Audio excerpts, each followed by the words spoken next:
King John's Christmas. King John was not a good man.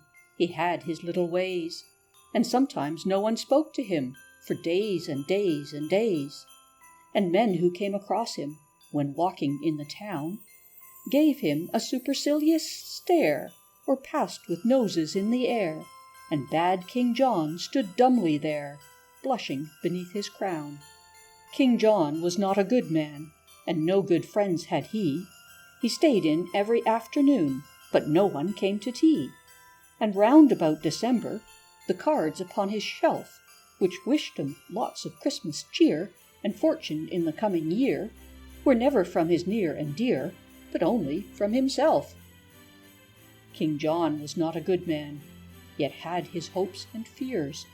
They'd given him no present now for years and years and years.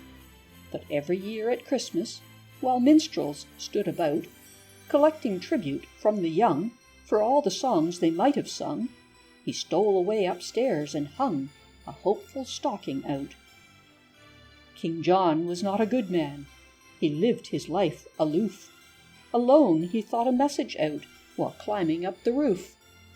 He wrote it down and propped it against the chimney stack.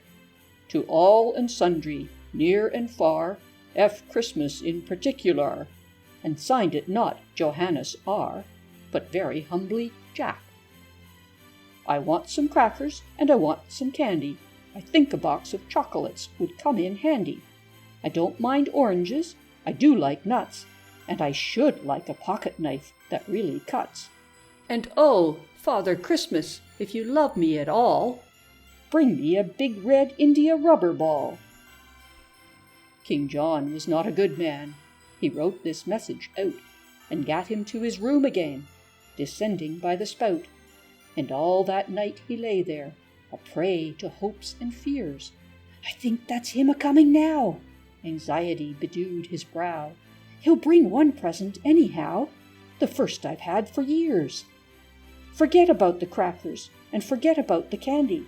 I'm sure a box of chocolates would never come in handy. I don't like oranges, I don't want nuts, and I have got a pocket knife that almost cuts. But oh, Father Christmas, if you love me at all, bring me a big red India rubber ball. King John was not a good man. Next morning, when the sun rose up to tell a waiting world that Christmas had begun, and people seized their stockings and opened them with glee, and crackers, toys, and games appeared, and lips with sticky sweets were smeared, King John said grimly, as I feared, nothing again for me. I did want crackers, and I did want candy. I know a box of chocolates would come in handy. I do love oranges, I did want nuts. I haven't got a pocket knife, not one that cuts. And oh, if Father Christmas had loved me at all, he would have brought a big red India rubber ball. King John stood by the window and frowned to see below the happy bands of boys and girls all playing in the snow.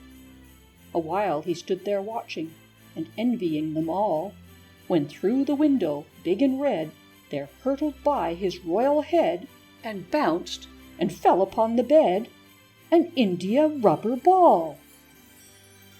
And oh, Father Christmas, my blessings on you fall, for bringing him a big red India rubber ball. End of King John's Christmas.